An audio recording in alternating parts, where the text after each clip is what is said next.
नमस्कार। आज हम आपको वीडियो के माध्यम से कुछ घटनाएं दिखाना चाहते हैं। हमारे साथ लास्ट तक वीडियो में बने रहें। लेकिन उससे पहले हम आपको एक जानकारी देना चाहते हैं कि जो 16 तारीख को लिस्ट आने वाली है, एक ड्राफ्ट लिस्ट है। इसको हम रिव्यू लिस्ट भी बोल सकते हैं, ये फाइनल लिस्ट नहीं है। इसके बाद में आपको 1 महीने का टाइम मिलेगा। 1 महीने आपको आपत्ति का टाइम मिलेगा। जो भी आपकी समस्याएं हैं, जो भी डॉक्यूमेंट आपको कंप्लीट करने, बहुत आराम से कर सकते हैं। इससे हताहत होने की ज़रूरत नहीं है। किसी भी बीएलओ अधिकारी के साथ में आपको गाली गलौज या अपशब्द यूज़ करने की ज़रूरत नहीं है। इससे आपके लिए बड़ी समस्या उत्पन्न हो सकती है। आपकी समस्या कम नहीं होगी, बल्कि आपकी समस्या बढ़ सकती है। अगर आपको कोई समस्या आ रही है तो आप हमारे साथ शेयर कर सकते हैं, हमें कॉल करेंगे, हम आपकी समस्या का समाधान करेंगे।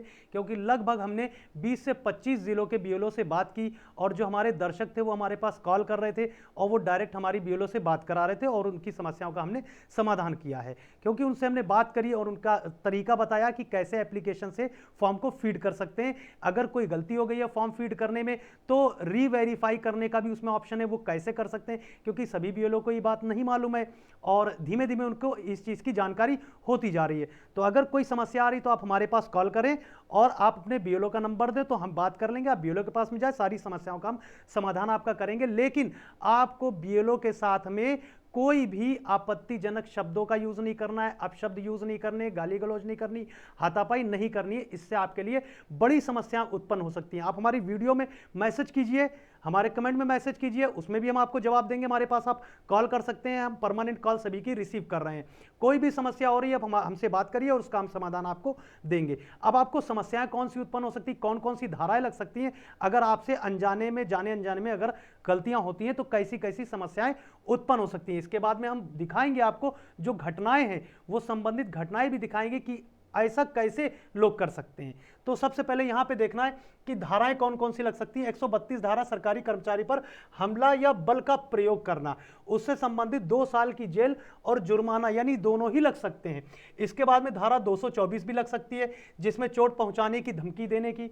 फिर इसके बाद में धारा 221 सरकारी ड्यूटी में बाधा लगाने की। आप ये चीज समझ लीजिए, आपको बीएलओ अधिकारी के साथ में कोई भी ऐसे शब्दों का यूज नहीं करना है। धारा 852 जानबूझकर गाली गलौज करना, अपमान करना और भड़काना। तो इसके बाद में देखेंगे धारा 351 डराना या धमकाना, इसमें 2 साल की जेल है और गंभीर मामलों में अधिक भी हो सकती है। धारा 356 अपमान करना, मानहानि, गंदी भाषा का यूज करना। फिर इसके बाद में धारा 354 महिला बीएलओ का अपमान करना, इससे संबंधित 3 साल की जेल प्लस जुर्माना भी लग सकता है। टोटल 7 धाराएं लग सकती हैं, जिससे आपको बड़ी समस्याएं उत्पन्न हो सकती है। यदि आपको कोई समस्या आ रही है, डॉक्यूमेंट कंप्लीट नहीं हो पा रहे, आप मेरे पास कॉल कीजिए और आप बीएलओ का नंबर दीजिए। आप बीएलओ के पास में जाएंगे, हम सारी समस्याओं का आपका समाधान करेंगे। हम हर एक पर्सन की कॉल रिसीव कर रहे हैं। जितने भी मेरे दर्शक हैं सभी की हम कॉल रिसीव कर रहे हैं, किसी की कॉल को हमने अभी तक कट नहीं किया है। ऐसा हो सकता है कि मेरे पास पेंडिंग में कॉल आ रही हो, तो कॉल कैसे रिसीव हो पाएगी? जब एक कॉल चल रही है तो दूसरी रिसीव नहीं हो पाएगी। आप अगर 2 बजे के बाद हमारे पास कॉल करते हैं और रात के 12-1 बजे तक करते हैं तो भी हम कॉल आपकी रिसीव करेंगे। अब यहाँ पे घटनाएं देखना है, कैसी कैसी घटनाएं यहाँ पर हुई हैं। तो सबसे पहले यहाँ पे आप देखेंगे कानपुर की घटना, और इसको पूरी प्रक्रिया समझा दी थी। कानपुर की घटना लेकिन ये 4-5 दिन से लगातार ये रोज बूथ यहाँ पे आ रहा है क्षेत्र में और निर्वाचन कार्य में बाधा डाल रहा है। कभी बहस कर रहा है, उल्टे सीधे सवाल कर रहा है और लोगों को भी बहका रहा है। तो जी था और इसको पूरी प्रक्रिया समझा दी थी। लेकिन ये 4-5 दिन से लगातार ये रोज बूथ यहाँ पे आ रहा है क्षेत्र में और निर्वाचन कार्य में बाधा डाल रहा है। कभी बहस कर रहा है, उल्टे सीधे सवाल कर रहा है और लोगों को भी बहका रहा है। तो जी आज जो है ये आया 2:30 बजे के लगभग बूथ पे आया और इसने जो है उल्टे सीधे सवाल करना शुरू कर दिया।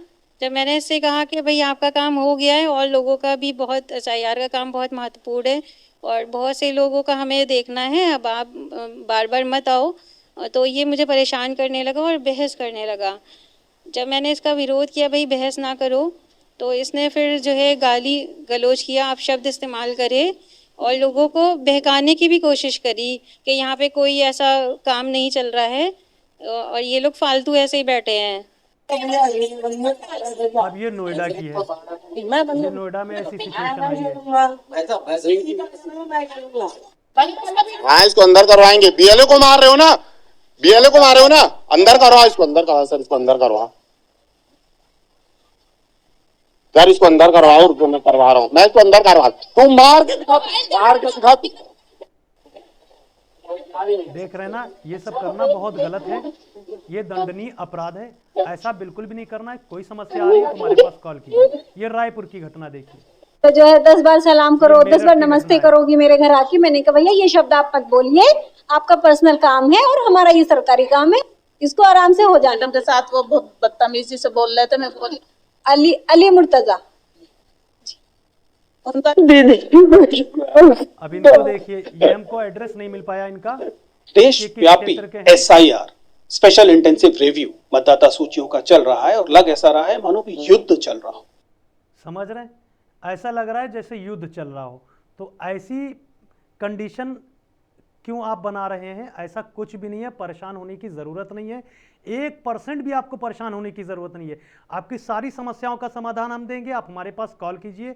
और बिल्कुल भी ज़रा सी भी टेंशन लेने की ज़रूरत नहीं है, किसी से भी गाली गलौज करने की ज़रूरत नहीं। यदि कोई डॉक्यूमेंट कंप्लीट नहीं हो पा रहा है, हमारे पास कॉल कीजिए और हम आपको समाधान बताएंगे, आपको कैसे डॉक्यूमेंट कंप्लीट करने हैं, कौन कौन से कागज़ आपको लगाने पड़ेंगे। यदि आपका नाम 16 तारीख की लिस्ट में या 16 तारीख के बाद जो लिस्ट आती है उसमें नहीं आ रहा है, तो आपको क्या करना होगा, उससे संबंधित भी हम आपको पूरी जानकारी देंगे। जब इसके बाद में हम मिलते हैं नेक्स्ट वीडियो में, जब तक के लिए जय हिंद।